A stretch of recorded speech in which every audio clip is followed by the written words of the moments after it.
Shalom Bapak Ibu Saudara yang terkasih.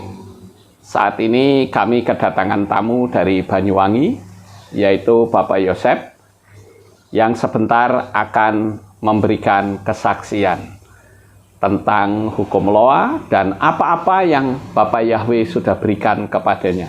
Silakan Pak Yosef bisa berbicara kepada kamera. Terima kasih. Terima kasih. Shalom, selamat pagi semuanya. Bapak Ibu, saudaraku terkasih di dalam Adonai Yesus Masiak.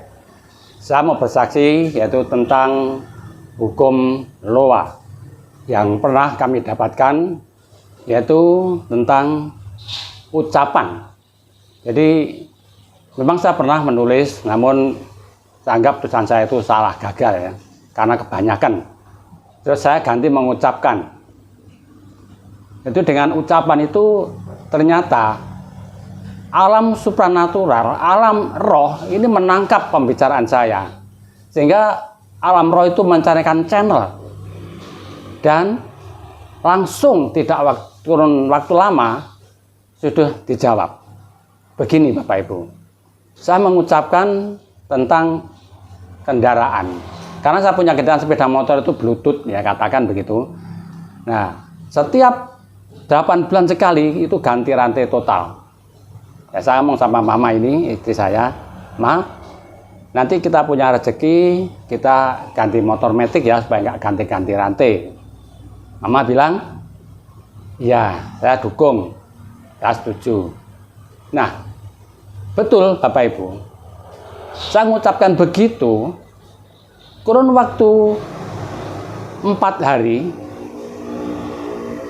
alam roh ini mencarikan channel dan sudah mendapatkan channel, dan channel itu sendiri mendatangi saya. Pagi-pagi dia bawa mobil, berhenti di depan rumah, manggil saya, langsung bilang begini, Pak Yosef, ada helm? Saya bilang, ada. Terus, ya ikut saya, nanti pulang bawa motor. Terus saya ngomong sama mama saya ini, Ma, kita ke kota harus bawa helm. Ya sudah, langsung berangkat. Setelah tibanya di kota, di rumah calon mempelai Masiak ini, sudah disiapkan kunci motor dan STN. Begitu saya keluar, dia sudah ada di ambang pintu. Baru menyerahkan kontaknya itu, Pak Yosef ini STN-nya, ini kontaknya, dan itu motornya Matic. Sungguh luar biasa. Apa yang saya ucapkan motor Matic ternyata dijawab oleh Bapak Yahweh, motor Matic diserahkan saya. Terus suruh ngurus apa namanya? Balik nama. Luar biasa. Saya tidak bisa membayangkan kejadian yang seperti ini Bapak Ibu. Itu yang pertama. Yang kedua, saya pernah melepas uang pribadi sekitar 80-an juta. Terus habis begitu saya pikir ada yang tidak beres. Saya kembali kepada Bapak Yahweh. Saya berdoa setiap malam. Bapak, uang yang pernah saya lepas saya tarik kembali. Terus begitu terus berdoa saya. Akhirnya berdoa bagi, terima kasih Bapak Yahweh, Engkau telah mengembalikan uang yang sudah kami lepaskan dengan tunai. Nah, waktu itu saya masih ada di Papua. Terus saya berdoa terus menerus begitu. Nah, itu saya tinggalkan untuk sementara. Setelah begitu, istri saya ini dipakai oleh Bapak Yahweh. Suatu anugerah yang sungguh luar biasa. Pada waktu itu ada tetangga, orang dari Kendari, ini begini, Mbok ibadah di mana? Saya dari Kehilat Betel Yahweh, Timika. Seperti apa Mbok? Wah, saya ceritakan dengan luar biasa. Akhirnya, boleh saya ikut? Boleh. Puji Tuhan, puji Bapak Yahweh kalau mau ikut. Akhirnya ikut. Nah, setelah begitu, 1 minggu langsung dia minta baptis. Langsung dibaptis pembaruan semua satu keluarga. Nah, akhirnya dia ditolak sama keluarganya, tidak boleh, katanya sesat, yang ada bintangnya itu sesat. Dia tidak tahu, dari keluarganya masih di Kendari sebenarnya. Ada logo-logo bintang begitu, bintang Daud sebenarnya. Itu sesat, tidak boleh. Nah, akhirnya dia ngomong sama saya mau mengundurkan diri, tidak boleh sama bapaknya.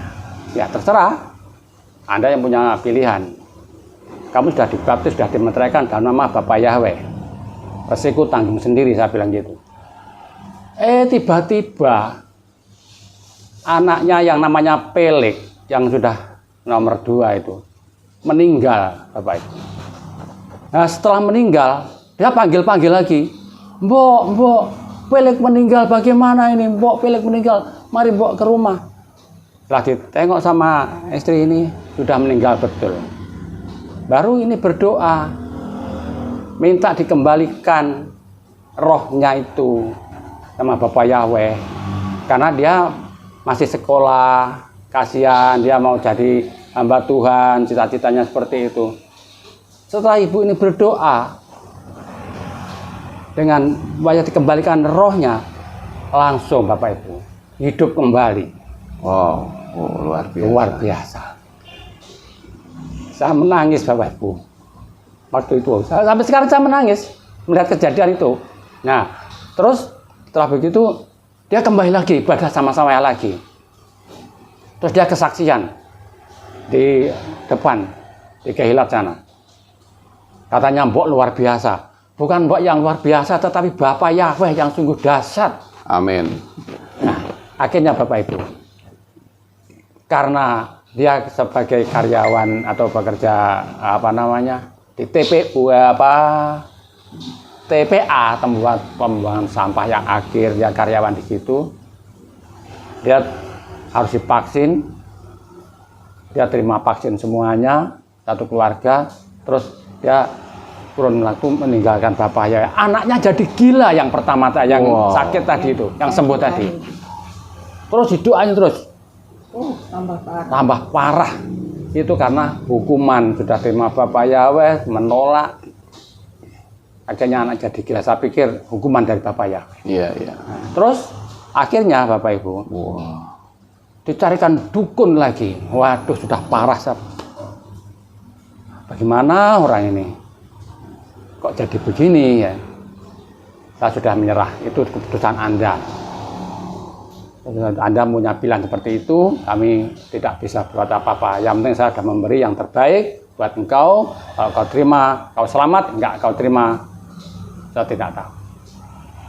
Nah, anak itu sementara gila, dibawa ke pastori di Kehilat, malah Pak Gembalanya itu dilawan. Ya untung Pak Gembalanya itu sedikit punya bela diri, akhirnya tangkap tangannya, diputar. Dia langsung takluk. Akhirnya saya tarik pulang, udah Pak, kembalikan saja. Tidak usah kita urusan dengan mereka yang gila ini. Nah, itu akhirnya diserahkan sama dukun-dukun itu, akhirnya ya urusan mereka. Ini lanjut, ini sudah saya tinggalkan. Kembali ke yang ketiga. Pada waktu itu saya masih ada di Timika, baru ibu ini punya feeling. Pak, kita harus pulang ke Jawa. Soalnya bagaimana? Apapun terjadi kita harus pulang. Nanti sebentar lagi kita tidak bisa berangkat karena harus punya sertifikat FC itu tadi. Akhirnya saya nurutin, ya sudah. Nah, tanggal 20 dia sudah booking tiket. Sebenarnya tidak ada uang sama sekali, Bapak Ibu. Booking tanggal 29 yang paling murah. Pembayaran tanggal 26 harus dibayar, kalau enggak hangus. Ya sudah, ikuti aja. Ternyata sampai tanggal 26 tidak dapat uang, hangus sudah. Booking lagi tanggal 4 yang paling murah. Tanggal 1 booking, tanggal 4 harus berangkat. Waktu yang sangat singkat itu harus mencari uang supaya dapat tiket. Nah, akhirnya setelah dapat langsung untuk bayar bookingan jam 12 siang. Kalau nggak dibayar selesai. Akhirnya dikejar waktu. Setelah itu saya bayar, aman. Tanggal 4 jadi berangkat. Nah, kendalanya harus ada swab. Saya tidak mau di swab. Saya harus nembak antigen itu 600.000 orang tua. Tidak apa-apa, berapapun saya bayar. Nah, akhirnya setelah saya dibayar, antigennya sudah ada di tangan, tanggal 4 berangkat. Tanggal 5 tidak bisa berangkat. Harus ada sertifikat FC. Kalau tidak, batal. Nah, puji Bapak Yahweh, Ibu ini punya feeling yang sangat kuat. Saya ikuti terus, ternyata kita selamat lolos dari kuasa-kuasa kegelapan itu. Sampai di Banyuwangi kita nol, tidak punya apa-apa. Ya.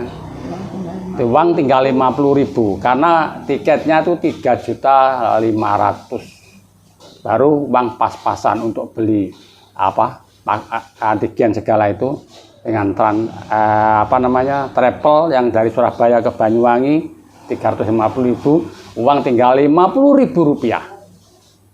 Sampai bisa hidup sampai sekarang bertahan karena Bapak Yahweh.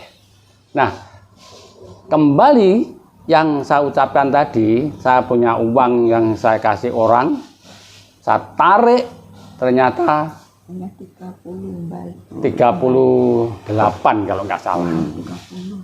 Atau 8 diambil lagi. Oh iya, yang 8 juta diambil lagi ya. Ya, tinggal 30. Ya. Itu yang dikasih saya. Tidak apa-apa. Yang penting kembali daripada tidak sama sekali. Padahal ada 80 jutaan. Sudah saya ikhlas saja.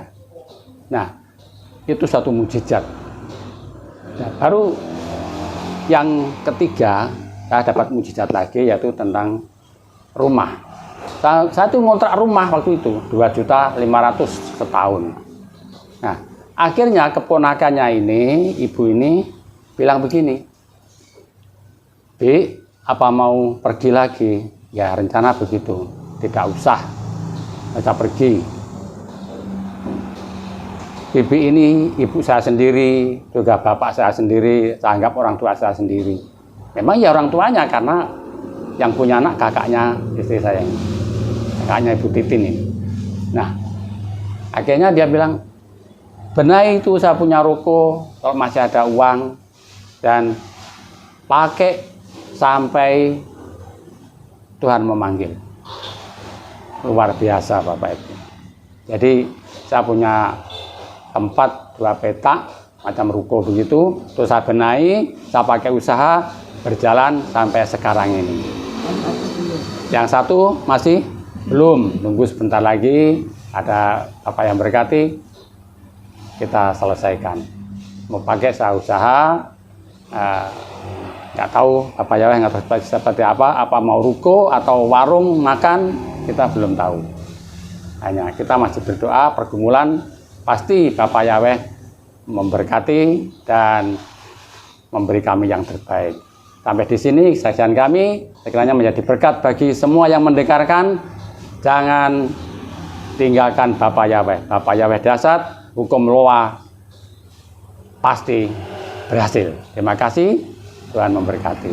Haleluya. Ya, begitulah Bapak Ibu Saudara yang terkasih, kita sudah menyaksikan betapa hebatnya kesaksian ini ya. Saya sempat mencatat di sini bahwa memang hukum Loa itu kan metodenya banyak ya. Ada yang nulis 55x5, ada yang afirmasi, ada yang menggunakan air, ada yang menggunakan metode 369 dan sebagainya. Masih banyak. Namun yang perlu Bapak Ibu Saudara ketahui bahwa itu adalah hukum sistemik. Satu hukum yang Bapak Yahweh ciptakan. Ketika kita berada di jalur itu, maka apa yang menjadi keinginan dan permohonan kita, pasti kita akan mendapatkannya. Nah, ada hal yang cukup menarik yang tadi saya dengar dari kesaksian, yaitu seseorang yang sudah meninggal tetapi bisa bangkit kembali, artinya bisa hidup kembali. Cuman sayangnya orang ini menjadi gila karena meninggalkan Bapak Yahweh. Begitu ya Pak Ya, Yosef? ya, Nah, ya. jadi melalui kasus ini Bapak Ibu, kita mesti hati-hati ya. Jangan sembarangan meninggalkan Bapak Yahweh. Saudara tidak berurusan dengan manusia, tetapi berurusan dengan Tuhan. Saya juga menghimbau kepada khususnya para pendeta yang sudah memanggil nama Yahweh, jangan takut ancaman, saudara-saudara. Kenapa? Karena Bapak Yahweh pasti memenuhi dan mencukupi kebutuhan hidup saudara. Tidak perlu takut dengan ancaman, ya, sinode, atau takut dianggap sesat. Kalau saudara pendeta itu takut nanti ditinggal lari jemaat, nggak perlu takut. Karena yang kita percayai Bapak Yahweh itu adalah Tuhan Sang Pencipta sendiri. Makanya ada ayat yang firman Tuhan katakan, janganlah kita memanggil nama Yahweh dengan sembarangan. Arti dari sembarangan itu bukan tidak boleh dipanggil, saudara-saudara. Tetapi sembarangan itu samalah seperti dilarang membuang sampah sembarangan. Bukan berarti sampah nggak boleh dibuang, boleh saja. Tapi kalau sembarangan, misalnya sampah ditaruh di kamar tidur, ditaruh di ruang makan, itu yang nggak boleh. Sama seperti memanggil nama Yahweh dengan sembarangan, yaitu apa? Untuk hutang, untuk apa? Berdebat, kemudian untuk dagelan, itu nggak boleh. Apalagi orang yang sudah memanggil nama Yahweh hanya karena ancaman malah takut. Itu juga tidak boleh. Itu malah akhirnya apa? Meninggalkan nama Yahweh. Sehingga menjadi gila, saudara-saudara. Langsung setan itu mencengkeram hidupnya. Jadi sekali lagi melalui kesaksian yang hebat ini, saudara mesti hati-hati ya. Kalau kita sudah menerima nama Bapak Yahweh, pegang teguh. Ambil prinsip, saya sekali-kali tidak akan meninggalkannya. Karena Bapak Yahweh adalah Tuhan yang Maha Kuasa. Apapun resikonya. Dan saya kasih tahu, percayalah Bapak Yahweh pasti melindungi dan menjaga kehidupan saudara. Nah, dari apa yang tadi kita dengar, saya melihat Ibu Tintin ini juga punya kepekaan rohani ya, saudara-saudara. Sehingga dia bisa tahu, wah ini kalau saya terlambat 1 hari saja, wah ini saya mesti harus menerima PC ya, menerima VC. Jadi karena dia tunduk dengar-dengaran, maka dia bisa lolos. Nah ini salah satu bukti bahwa ketika kita dekat dengan Bapak Yahweh, percayalah perlindungan itu selalu ada. Dan kesaksian yang terakhir tadi, Pak Yosef bisa mendapatkan rumah tanpa dia harus minta-minta, malah ditawari, disuruh nempati seumur hidup. Itu sesuatu yang luar biasa Bapak Ibu. Ya, jadi saya menghimbau sekali lagi, kalau saudara sudah percaya kepada Bapak Yahweh, pegang teguh nama itu. Itu nama yang sangat berkuasa. Kehidupan saudara mengalami kesulitan, praktekkan saja hukum law of attraction. Maka semua apa yang menjadi misi, visi saudara pasti terwujud.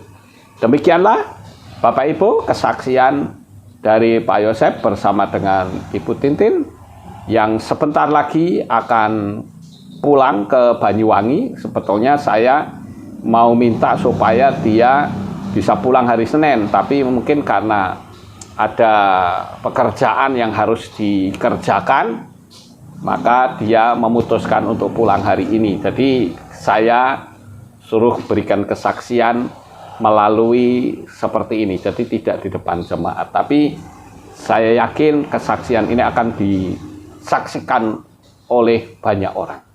Inilah yang saya bisa sampaikan Bapak Ibu. Terima kasih, Bapak Yahweh memberkati. Shalom.